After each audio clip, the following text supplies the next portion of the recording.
Simple 9 मई, इसके अलावा कुछ नहीं है। बाकी बिल्कुल ठीक बात है कि किसी भुट्टो से लेके अब तक आने वाले वज़ीर-ए-आज़म में से किसी ने पाकिस्तान के स्टेट सीक्रेट पे बात नहीं की, अपने ओथ पे नहीं गए। लड़ाइयाँ पॉलिटिकल इस्टेब्लिशमेंट के साथ सब ने की, लेकिन ये खान साहब थे जिनको इतना मलाल था कि अभी वज़ीर-ए-आज़म थे और ये साइफ़र लहरा दिया।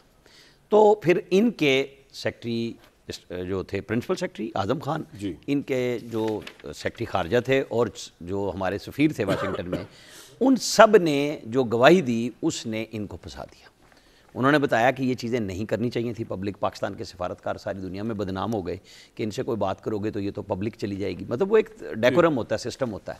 अच्छा, उसके बाद भी इनको बहुत लोगों ने ये बात बताई कि आप किस तरीके से चल सकते हैं।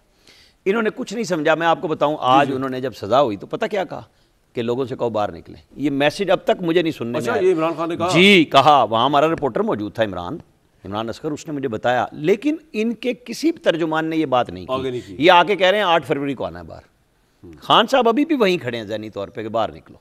वो इतवार को भी देख चुके, कितने लाखों करोड़ों जो बाहर निकले थे लोग, वो अभी तक घरों में वापस नहीं जा सके, रैली में ही हैं। तो वो 8 फरवरी तक चले जाएंगे। मेरे ख्याल में खान साहब को अब समझना चाहिए कि मकाफाती अमल इसी को कहते हैं। आप इस्टेब्लिशमेंट के ऊपर डाल दें, जिसके ऊपर मर्जी डाल दें, लेकिन सियासतदान रास्ता लेता है। नवाज शरीफ को सज़ा हुई, वो पाकिस्तान में नहीं थे, वो आए अपनी बेटी के साथ और जहाज़ से पकड़े गए और मनाजिर बनाए गए। वो ना पकड़ते, वहाँ से वो उन्होंने एयरपोर्ट से बाहर ही आना था, वहाँ से भी ले सकते थे, लेकिन दुनिया को दिखाया गया।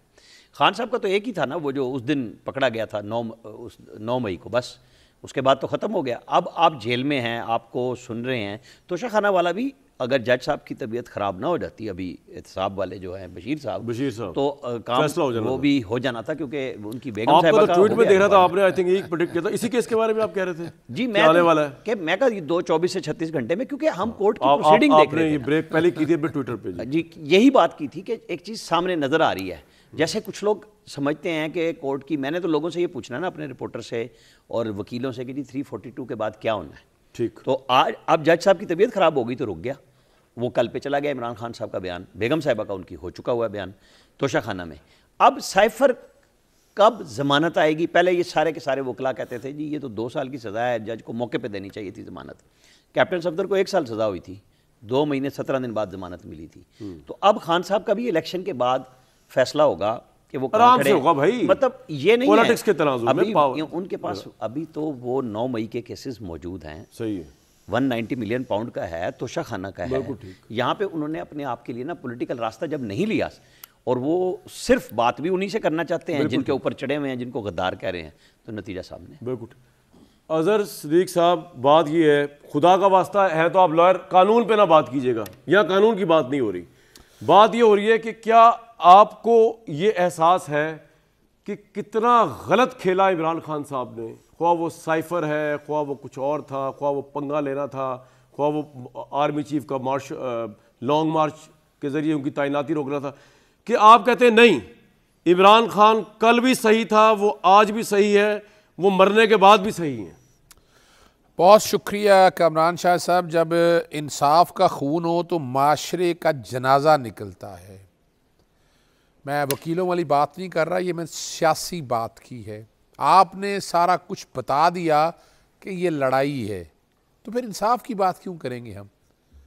यानी लड़ाई क्या है? मुक़्तदरदारों से लड़ाई है, बड़ी सीधी सी बात है। और ये जो बात है ना कि इमरान खान ने गलतियां की क्या सीखेंगे क्या? मुझे बताइएगा, इमरान खान को तो लेके आए, आरटीएस बिठाया अगस्त 2018 में, अप्रैल 2019 में ख्वाजा आसिफ साहब खुद बताया कि राब्ता हो गया। फिर हमने देखा नवाज शरीफ को कैसे ये निज़ाम निकाल कर बाहर लेके गया। 4 साल वो बाहर रहे, सारा कुछ देखते रहे। हम सब भूल गए कि जनाब रोग आर्मी, हम गुलबशन यादव भूल गए, हम सिरिल अलमेडा भूल गए, हम सज्जन मिटल भूल गए, हम वो सारा भूल गए। नवाज शरीफ को निकाल के यहाँ से बाहर ले। देखें, ये जुल्फ़कार अली भुट्टो साहब की तारीख दोहराई जा रही है। मैं चूँकि वाहिद शख्स हूँ जिसे जुल्फ़कार अली भुट्टो साहब का ट्रायल का रिकॉर्ड पड़ा है। 342 की स्टेटमेंट, आज मैं आपको कह रहा हूँ, इमरान खान की 342 की स्टेटमेंट आप निकाल के, पब्लिक नहीं होगी वो, आज नोट कर लीजिएगा, वो एक 4 शीट होगी बहुत से लोगों की। जैसे 342 की स्टेटमेंट जुल्फ़कार अली, जिसमें क्या कहा था, we will eat grass and will not compromise.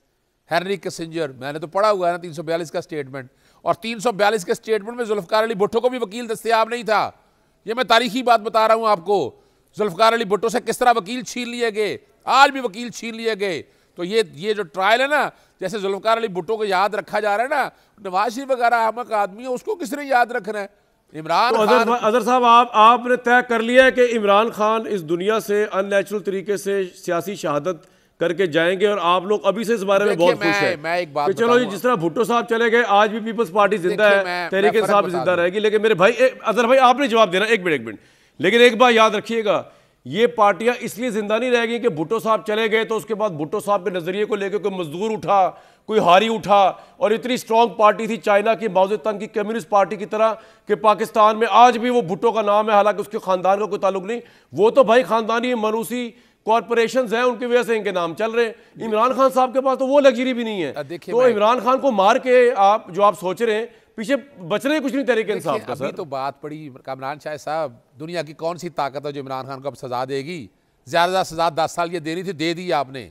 नैब में क्या दे देंगे? मौत की सजा नहीं होने लगी उसको।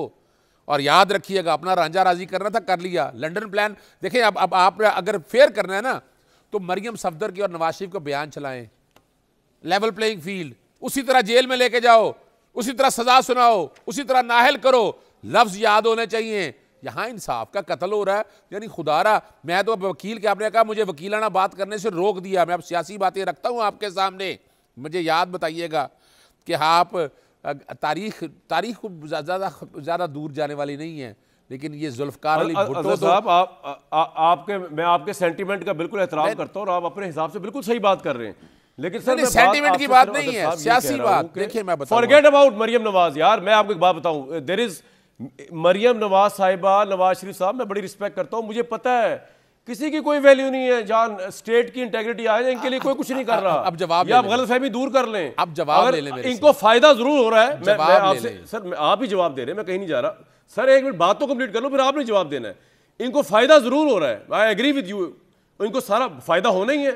जब वो रियासत से लड़ पड़े इमरान खान साहब, पार्टी फारिग हो गई उनकी, और उनको अभी तक समझ ही नहीं आ रही इस बात की। तो नून लीग को फायदा होना पंजाब में, और आपको मुझे फायदा होना। आप फरमाएं जी, फरमाएं। मैं बताऊं आपको, नवाज शरीफ ने कहा था मैं लिख के देता हूं वजीर आजम बन रहा हूं।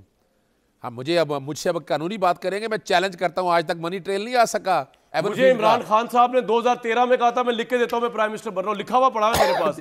2018 में भी कहा था मैं लिख के देता हूं प्राइम मिनिस्टर बन रहा हूं। देखिए, वो कॉन्फिडेंस होता है लीडर का, वजह वो एविडेंस के तौर पे यूज नहीं कर सकते। मौजूदा कॉन्फिडेंस ये है, मौजूदा कॉन्फिडेंस 2 दफा लिख के दिया हाथ से। नहीं, सुने ना, मौजूदा कॉन्फिडेंस ये पाकिस्तान की सबसे पॉपुलर जमात पाकिस्तान तहरीक इंसाफ है। आप सर्वे करवा ले, दिल पे हाथ रख के बताइएगा कि इस वक्त सबसे बड़ी सियासी जमात कौन सी है।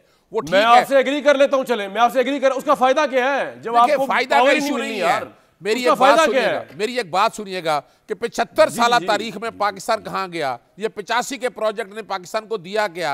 आज पाकिस्तान खड़ा कहां है? मेरे अजहर भाई, आप ठीक, आप ऐसी बातें करें जो मैं डिनाई कर ही नहीं सकता, लेकिन आप इमरान खान साहब की जिम्मेदारी उससे निकाल रहे हैं। इमरान खान को 2018 पता नहीं था कि 75 साल तारीख है जब कंधे पे चढ़ रहे थे एस्टैब्लिशमेंट। नहीं, मैं सिर्फ 2 मिनट दे लीजिएगा। मैंने मदर साहब को बता रहा हूं, सुनिएगा। देखिए, बड़ी सीधी बात है।